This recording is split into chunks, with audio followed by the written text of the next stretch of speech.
22 August खालि BTR सरकारनि जि टेट रिक्रुटमेन्टनि जि थिसनथाइ बिलाइ राननाय बेयाव आंबो मोननो हादोंमोन। बेनि थाखाय आङो गोजोननाय मोनदों आरो बेनि थाखाय बे थिसनथाइ बिलाइखौ होनायनि थाखाय बिटिआर सरकारनिसिम साबायखर जासिहरो।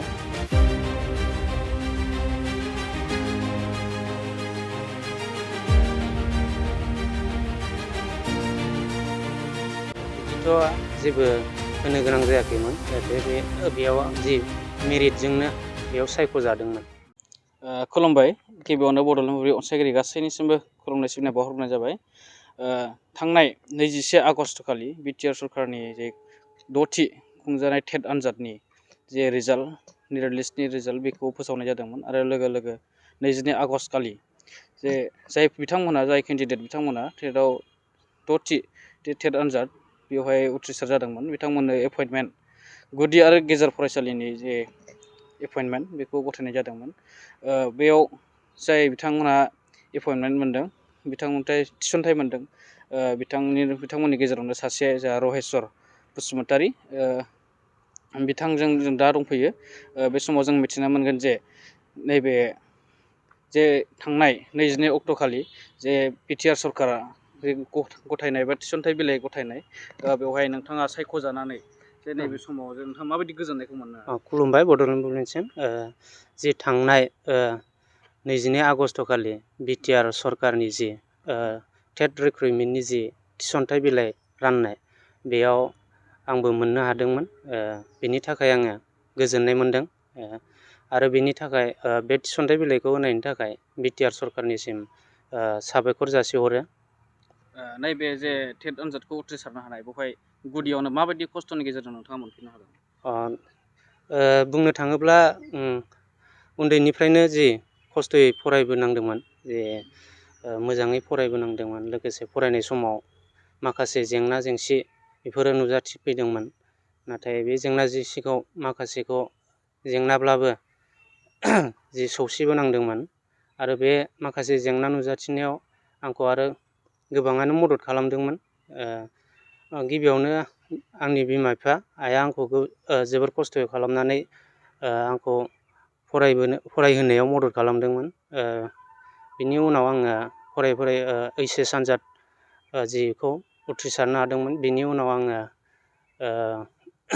ओइचएस उथ्रिखांनानै आङो जि डिग्रि बे डिग्रि फरायनायखौ आङो बिजिनेस दख'रा दुलाराय बर' फरायसा आफादनि जि मावख' बेयाव थानानैनो फोजोबदोंमोन।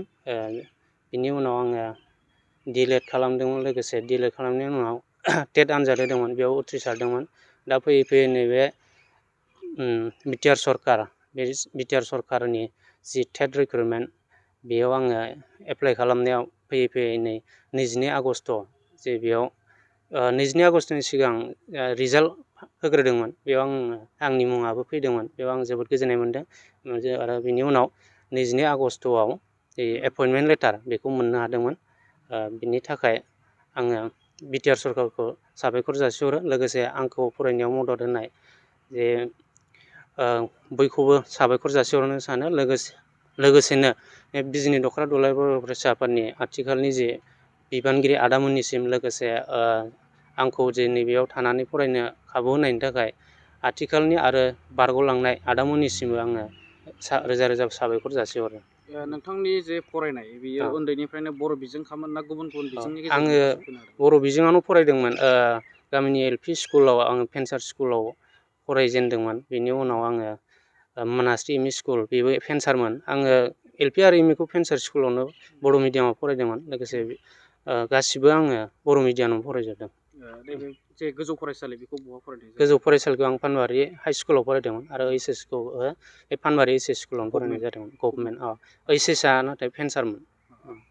नैबे समावहाय जे नोंथाङा नैबे थासारिसिम सफैबाय, जा फोरोंगिरि हिसाबै थिसनजाबाय, बे फोरोंगिरि थिसनलाइ बिलाइ मोननायनि सिगां बे बिटिआर सरकारनि जे सोरबाफोर बा माबा मोनसे सोरबा साइड एंगेलफोरजों माबाफोर थाखा फैसा बा माबाफोर होनो गोनां जादोंमोन नामा? बिदिथ' जेबो होनो गोनां जायाखैमोन। जाहाथे बेयाव जि मेरिटजोंनो बेयाव सायख'जादोंमोन। दा मिथिनो मोनबाय जे नैबे जे थांनाय 22 आगस्ट खालि बिटिआर सरकारनि जे एपइन्टमेन्ट बा थिसनथाइ बिलाइ गथायनाय बेवहाय जेबो जेंना जेंगोना गैयालासिनो बिथांमोना एपइन्टमेन्ट मोननो हादोंमोन। लोगोसे गावनि जे रोंगौथि बेजोंनो बिथांमोना गोसोबायदि मोनसे मोजां गावसिनि नांगौखिनि जे गावसिनि मोननो हाथाव बेबायदि मोनसे मोजां साख्रिखौ बिथांमोना मोननो हादों होननानै फोसावबाय फोरमायबाय नैबे समाव बड'लेण्ड बुब्लिनिफ्राय आं सुनिल बसुमतारी बिजनि मावख'निफ्राय।